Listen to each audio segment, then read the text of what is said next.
¿Te acordabas de todo esto? No, la verdad que no. No, no me Por acordaba. suerte existen los archivos. Es muy bueno verlo todo junto. Sí. Pero no por lo personal, porque me parece que es el estilo con el cual él pretende nunca debatir. No, nunca debatir. ¿Qué quiere decir nunca debatir? No vas a debatir con un tipo al que insultás. No, pero no es solo eso. Él nunca debate los temas. Así como se burló de un montón de economistas que le fueron advirtiendo que estaba llevando el avión de la economía argentina derecho a una tormenta, y dijo, nadie sabe nada, el piloto soy yo. No debate. A mí, por ejemplo, me tiene bloqueado en Twitter desde hace un rato. Entonces, es el estilo del presidente. Yo no me meto en eso porque no me gusta debatir así, prefiero debatir los temas con argumentos y con datos. El presidente elige un estilo para debatir, para decirle que no a los demás, para no aceptar nunca una idea diferente a la de él, que es la de agredir. Y así nos va. Claro, pero el problema es que la agresión, sobre todo subida a tantas octavas, hay un punto donde se demuestra falso y aparecen los archivos y decís, che, ¿dónde está esto? Porque ahí una de las cosas que decía en la discusión con las universidades es que las universidades no dejan auditarse. Después, finalmente, la justicia dijo, no, están auditadas por quien corresponde, que es la Auditoría General de la Nación. No corresponde a otra auditoría, fue la justicia que lo dijo. No hablaron más del tema. Bueno, tampoco hablan más del tema porque cuando hay que hacer una comisión investigadora por Libra se desesperan para que no exista, como pasó en diputados. Y la propia auditoría que hicieron ellos dentro del Poder Ejecutivo no dijo absolutamente nada. Y ahora con la Andis pasa lo mismo, y con la ANMAT y el fentanilo pasa lo mismo. No es un gobierno que le guste ser auditado. La verdad no le gusta que nadie ni le mire el Tenés archivo razón. ni los O sea, argumentos. no quieren ser ellos auditados. Claro. Antes lo que no querían eran ustedes. Claro, ese es el tema. Y no ustedes, las universidades. Las universidades, sí, porque por yo soy senador nacional, fui al Nacional Buenos Aires, pero no tengo nada que ver. Lo que pasa es que él elige puntualizar con algunos enemigos en una estrategia que para mí hace muy mal a encontrar mejores soluciones a la Argentina. ¿Por qué digo mejores soluciones? Porque a diferencia de Milei, creo que todos creemos que en la vida personal y cuando uno tiene un problema y con cualquier inconveniente hay muchas aproximaciones a ese problema. Inclusive si vos vas al médico y te da un diagnóstico catastrófico, tenés una enfermedad, no sé, tenés un cáncer, hay algunos que te dirán, mira, primero hace rayos y después operamos, y otros te dirán, mira, primero operemos y después hacemos rayos, y por ahí haces una interconsulta. Este es el presidente que no le gusta nada de eso, nada que alerte contra que alguna de las cosas de las que hace van en muy mal rumbo. Entonces, ¿a quiénes ataca? Ataca a los políticos de centro. ¿Por qué? Porque son los que podemos cuestionar y por ahí hacerle preguntar a su votante, che, ¿esto está bien lo que está haciendo? Ataca a los periodistas de centro y ataca a los economistas de centro. Él no ataca a Datelis, ataca a Carlos Rodríguez. No quiere que nadie le meta dudas a su electorado. Y la verdad que el electorado tiene dudas por la propia realidad que lo está lastimando. ¿No? A mí me llama un poco la atención que la reacción del gobierno. El gobierno tiene tres grandes problemas. Tiene un problema político, porque estuvo agrediendo, peleándose, no cumpliendo, te dicen algunos de los gobernadores, entonces tiene un problema de organización política. Tiene un problema económico severo. Tanto, Que sea cual sea el resultado de las elecciones, el problema económico va a estar igual después. Sí, tiene un problema Aunque económico. les vaya muy bien. Tiene un problema económico severo por diseño del plan y además tiene un problema de legitimidad a esta altura, que es la corrupción y la casta que tiene al lado, ¿no? Porque yo los voy a hablar y es gracioso eso, la cantidad de casta que tiene al lado. Entonces yo creo que eso tiene legitimidad, economía y armado político. Y él le trata de convencernos a todos, cuando rearma una mesa, de que el problema es que la gente no lo vota porque Pareja no pudo armar bien un relato y una estructura política para una elección. La gente no vota por quién te armó el relato, vota por cómo está económicamente, vota por el rumbo de un gobierno y si quiere decirle que no, ojo, no te metas con esto porque esto es muy importante para nosotros y lo estás rompiendo. Además, pensarlo al revés. ¿Cómo no va a haber gente enojada entre los jubilados, entre los discapacitados, entre los universitarios, si fuiste directamente contra ellos? Es lógico que una parte de esa gente que anda sumando va a expresarse enojado con el voto, si es su única herramienta. Sí, yo lo que pasa es que creo que no es solamente que va contra ellos. A ver, este es un gobierno que dice, vengo a destruir el Estado, pero lo que vemos con la Andis es que mientras lo rompe, se va quedando con parte. Claro. Rompo y me quedo con Sí. un negocio. En un montón de ámbitos distintos se ve eso. Pero yo creo que la discusión más de fondo es que todas aquellas cosas, el gobierno no está construyendo un mejor Estado, está destruyendo el que venía. Bueno, Pero no hay... acordate, fíjate las postales de este momento. Pasaportes con truchos. No había patentes.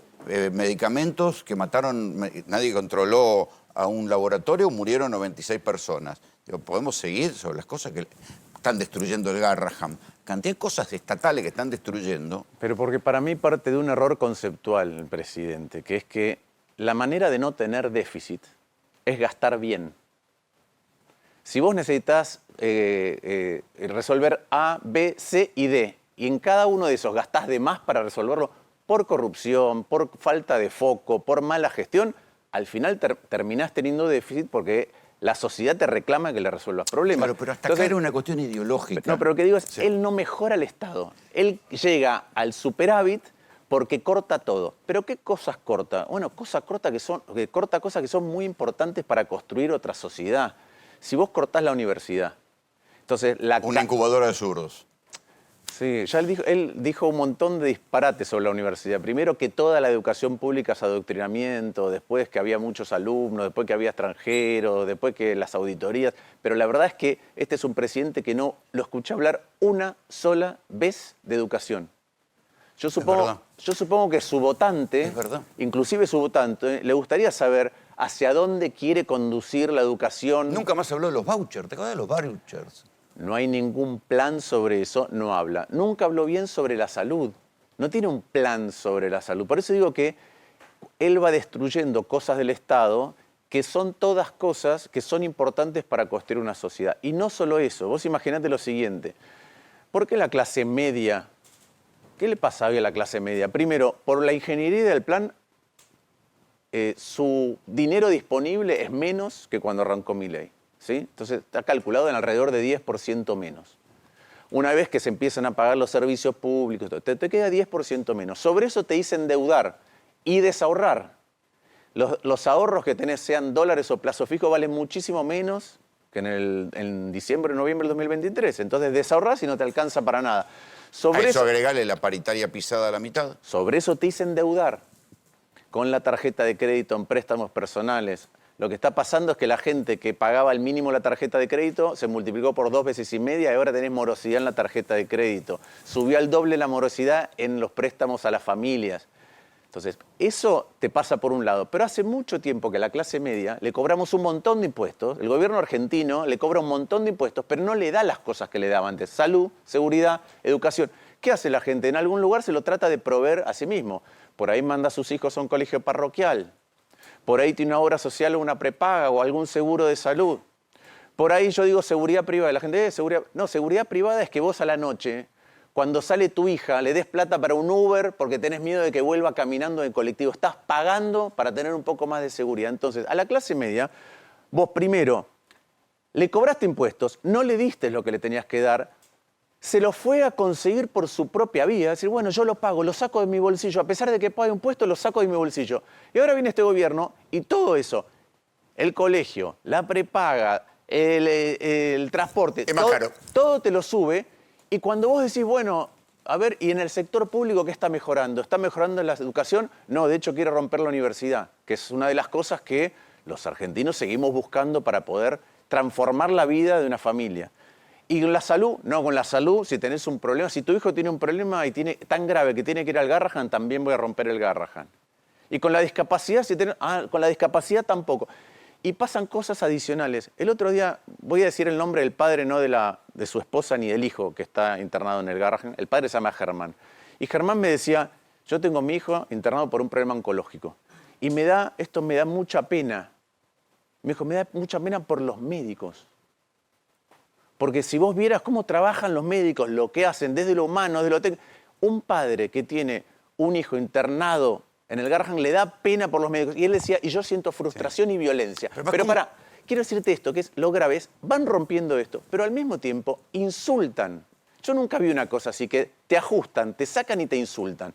Entonces, pero ¿cómo es posible que no tenga frenos inhibitorios elementales? Es decir, hermano, no podés maltratar a los médicos del Garrahan. Le tenés que hacer estatua, no maltratarlos. Pero mira, vos hablás de las coimas de la Andis. $800.000 por mes. ¿Sabes cuánto cobra un residente? No llega a $1000. Todo el staff de médicos con los residentes se podrían pagar casi con esos $800.000 por mes. Todos los meses. Dejá de cobrar esa coima y le pagás a todos los médicos del Garrahan. De ahí, por eso lo de no hay plata. Pero además, a un médico del Garrahan va un día el jefe de gabinete y le dice, son becarios. No, son médicos residentes, ¿sí? Que estudian mucho más tiempo de lo que estudiamos todos para hacer nuestras profesiones. Viene Lilia Lemoyne y le dice, no, mejor ustedes tendrían que haber estudiado efectos especiales. Bueno, por suerte hay médicos que tienen vocación y a pesar de que este país les paga nada, siguen trabajando de médicos. Porque imagínate llegar a una guardia con un problema grave y decir, no tenemos médicos. Porque pero tengo un especialista en efectos especiales. Te vamos a maquillar que estás enfermo, pero se te va a ver bien.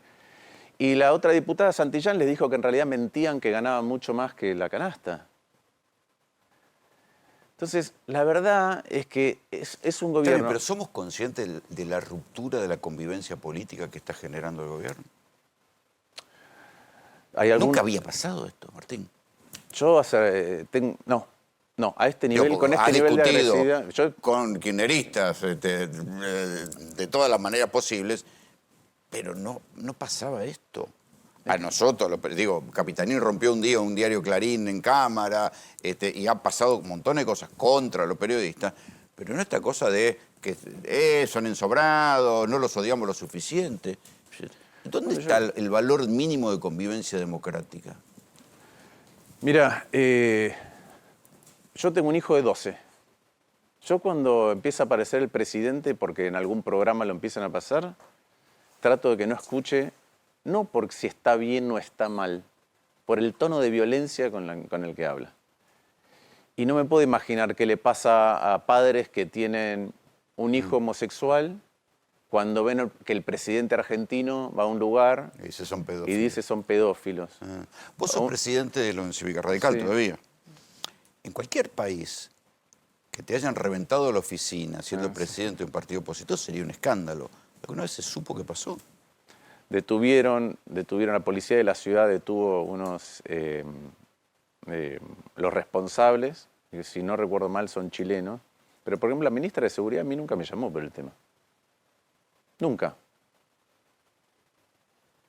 Insisto, desde hace rato que el presidente viene induciendo a un nivel de violencia en la convivencia muy grande. ¿Montado sobre qué? Montado sobre algo que es cierto, que la sociedad argentina, vos pensás, no solamente que ahora, los trabajadores que están en relación de dependencia, en promedio estuvieron, los que están en el sector privado, no perdieron plata o muy poquito, desde que asumió Milei. Los trabajadores estatales, 14%. Los trabajadores de las universidades, más del 30%. 3 de cada 10 pesos ya no los tienen. Pero antes de esto, desde el año 2017... Tampoco ganaban fortuna. No, el poder adquisitivo de los salarios cayó 25%. 1 de cada 4 pesos que tenés para consumir del año 2017 te lo quemaron. No lo tenés. Entonces es una sociedad que está frustrada. Una sociedad que está frustrada, vos te frustrás cuando hay algo que deberías tener y no tenés. Y te frustrás, que no lo conseguís, no lo tenés, no lo conseguís. Y eso genera enojo. Entonces, sobre ese enojo, la gente votó a Milei. Y Milei exacerba el enojo, en lugar de encontrar soluciones para salir de donde estamos. Lo que hace es exacerbar el enojo. ¿Y por qué eso hoy tiene manifestaciones electorales, como en la provincia de Buenos Aires? Porque la economía argentina no está creciendo. La economía argentina tuvo una caída muy abrupta en el primer semestre del año pasado, rebotó y este año no está creciendo, de hecho está en caída.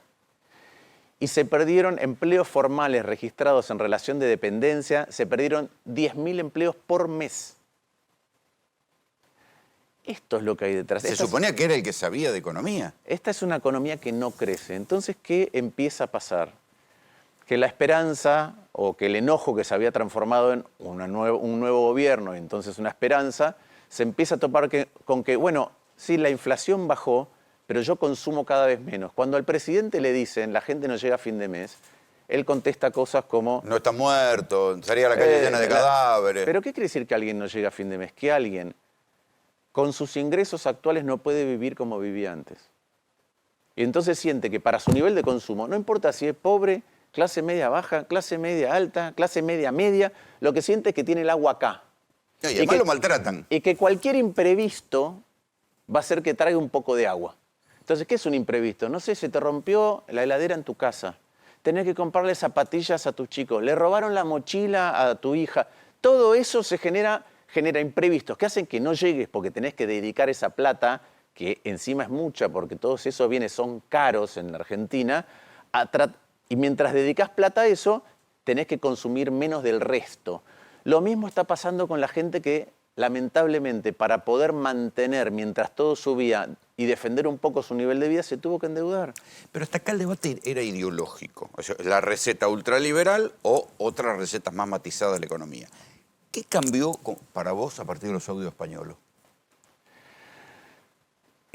Yo te digo cuál es la receta con la que Argentina tendría que crecer y por eso creo que con este gobierno y con este plan económico no se puede crecer y por eso hay que pensar otra manera colectiva, que es, insisto, lo importante es que el Estado funcione bien, que vos gastes bien. Si gastás bien no tenés déficit. Vos ves algunas provincias en donde, a pesar de que atienden mucho mejor las necesidades sociales, no tienen déficit. No sé, Córdoba o Santa Fe no tienen déficit. ¿Por qué? A pesar de que tienen más sensibilidad para resolver los temas. Ahora, en Santa Fe, el gobernador logró bajar la compra de medicamentos 40% en precio, no con coimas. ¿Sí? No es que pago sobreprecio, me dan coimas, sino que bajó 40% el precio de los medicamentos en las compras centralizadas. Ahora, ¿qué creo que cambió desde lo de la Andis? Que la única receta para que un país funcione, no importa si es comunista o capitalista, hipercapitalista, socialista, socialdemócrata, es que su Estado funcione bien. Si vos tenés un Estado que funciona mal y sos comunista, sos Corea del Norte o Cuba. Si tu Estado funciona bien, sos China. Si sos un país de nuestras latitudes que funciona mal el Estado, sos Argentina. Si funciona bien, sos Australia. Entonces lo que tiene que ocurrir es que funcione bien el Estado. Y el discurso de Milei fue: yo voy a romper todo lo que haga falta romper para que funcione bien el Estado. Pero no rompió nada de lo que había que romper, sino que sigue rompiendo sin discriminación, sigue rompiendo a troche y moche, va con la motosierra cortando cosas. Entonces le dice a la gente: vos usás una motosierra en tu vida particular, que yo me voy a encargar de la motosierra del Estado argentino. Ahora la pregunta es, perfecto, ya usaste la motosierra, ¿qué instrumento vas a usar para construir algo mejor? Con la motosierra talás árboles, pero no plantaste uno solo.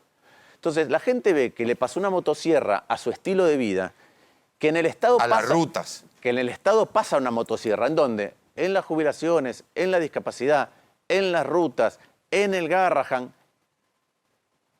Y cuando ve que encima le rompen el Estado que le tiene que proveer seguridad desde algún lugar, vos contabas lo que ganan las fuerzas de seguridad, que le tiene que proveer seguridad en materia de salud, que le tiene que proveer seguridad con respecto a su futuro, que es la educación. Cuando le cortan también eso, dicen, bueno, ¿pero todo esto es necesario? Y él dice, sí, es necesario. Y de golpe te das cuenta que en donde están cortando, están robando. Entonces, ahí hay una reflexión distinta, que es, pará, me vendiste que era necesario. ¿Para esto fue funcional que no hubiera presupuesto? Obvio, obvio.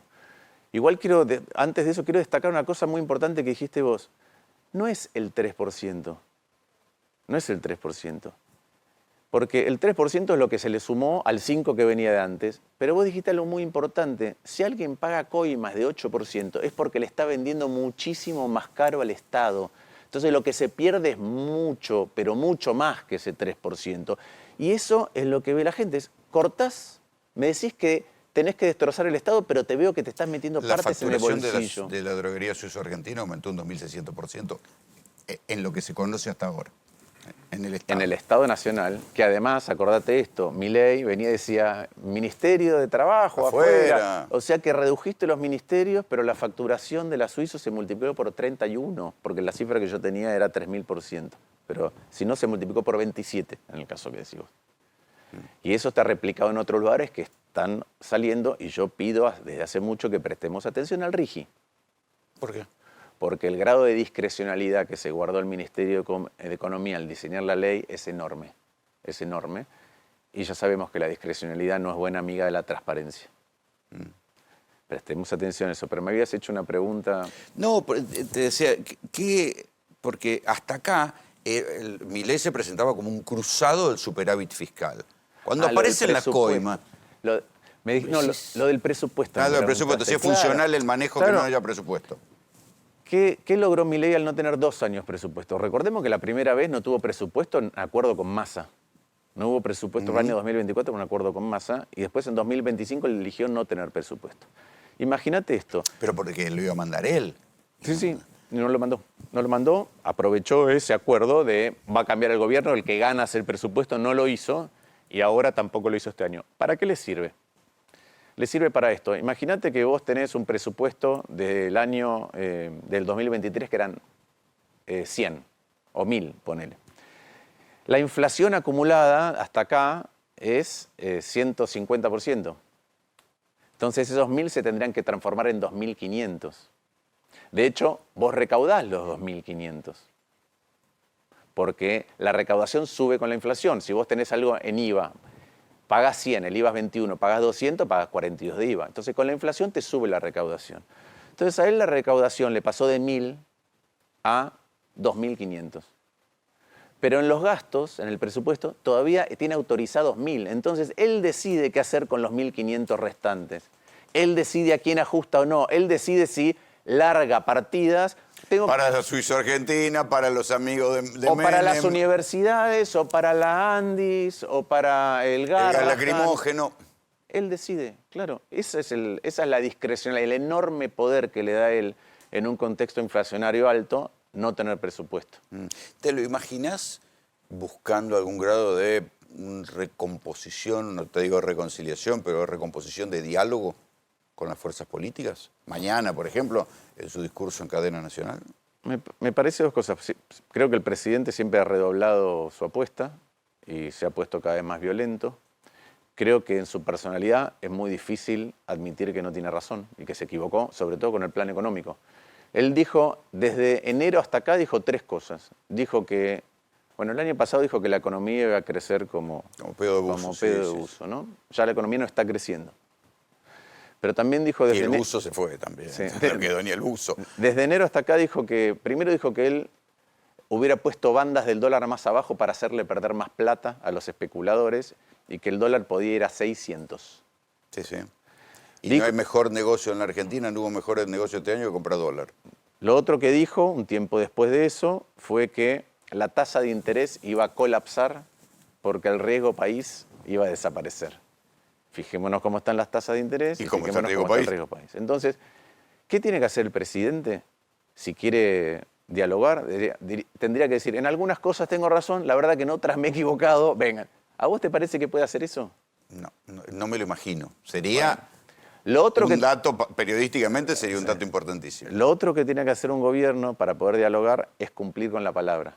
Y los gobernadores te dicen que nunca cumplió con ninguno de los acuerdos que hicieron. Y por eso es que no tienen muchas ganas de ser convocados, así como tuvieron ganas el 25 de mayo, que en mi opinión siempre fue una puesta en escena donde, otra vez, por ejemplo, ahí, la primera lista del pacto del 25 de mayo no tenía la educación.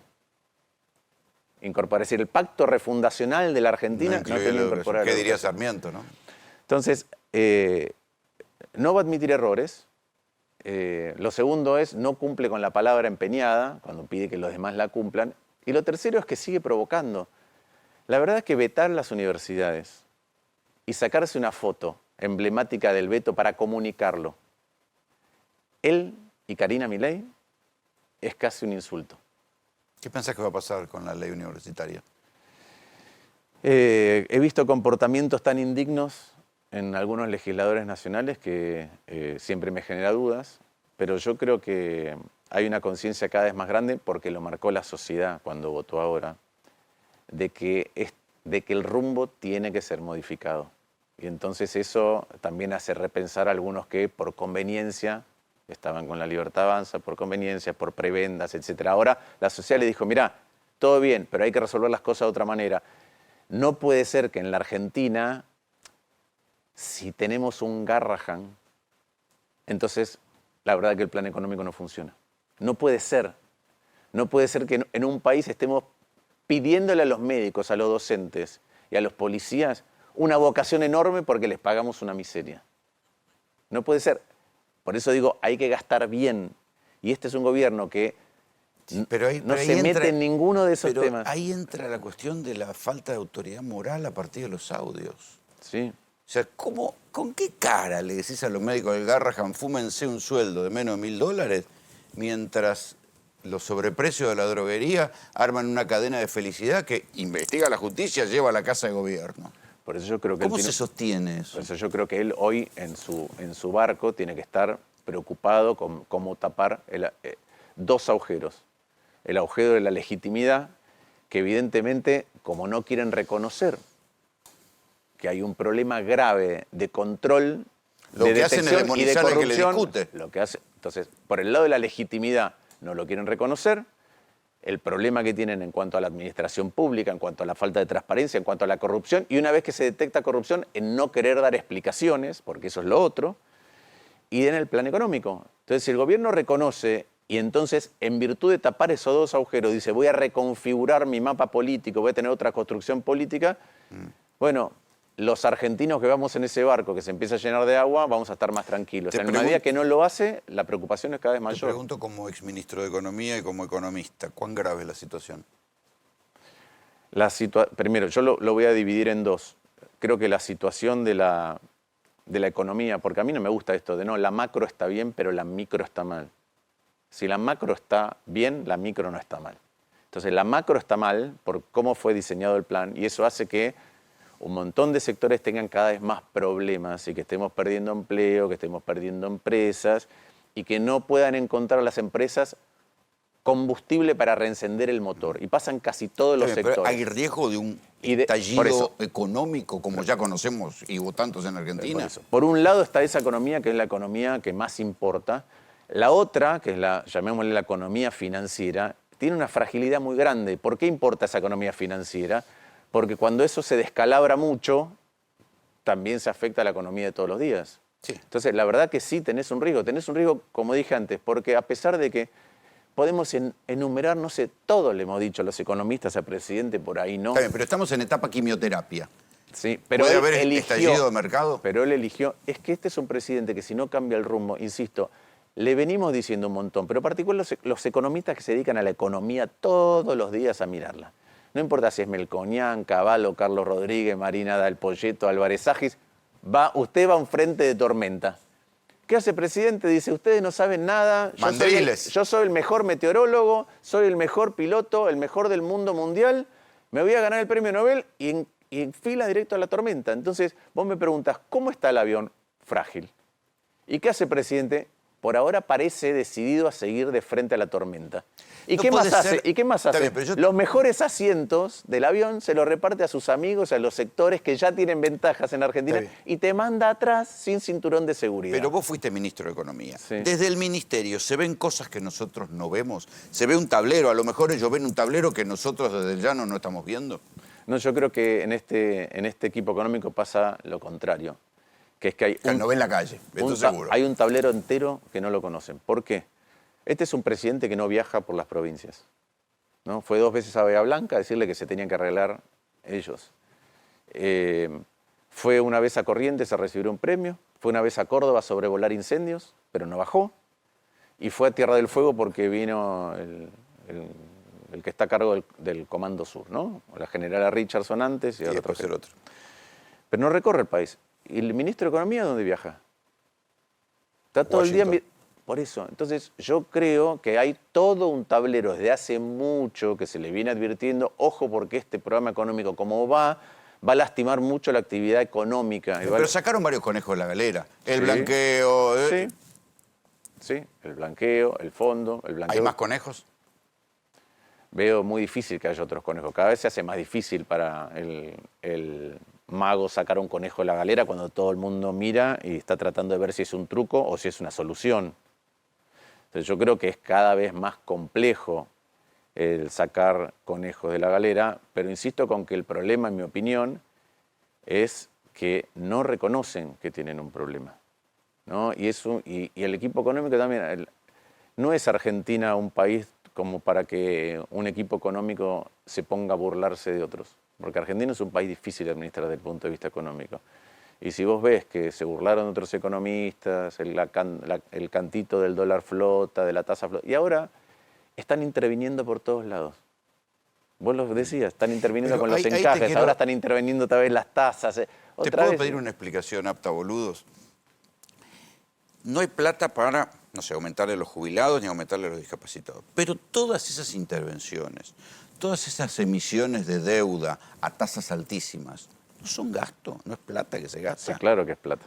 O sea que no hay plata para eso, pero hay plata para, No, la timba, los bancos. Y te lo voy a grabar. El equipo económico se la pasa diciendo que el problema de eliminar unos bonos que tenía el Banco Central, que se llaman LEFI, que la eliminación de eso, que fue lo que hizo escalar las tasas mucho, fue culpa de Milei. El equipo económico le echa directamente la culpa a Milei. Si vos mirás qué impacto tuvo esa suba de tasas, vos eliminaste las letras que tenía el Banco Central y las mandaste al Tesoro. Sí. Las cambiaste de caja. Pero como las cambiaste de caja y todo el mercado se asustó, y por otras cosas que tienen que ver con el tipo de activos en que les gusta invertir a los bancos, la tasa de esos nuevos bonos del Tesoro subió mucho. Quiere decir que vos aumentaste el stock y aumentaste la tasa. Eso es plata.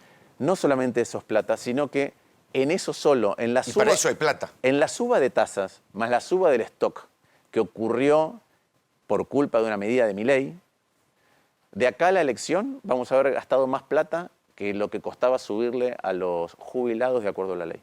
Entonces volvemos al mismo principio. Sí.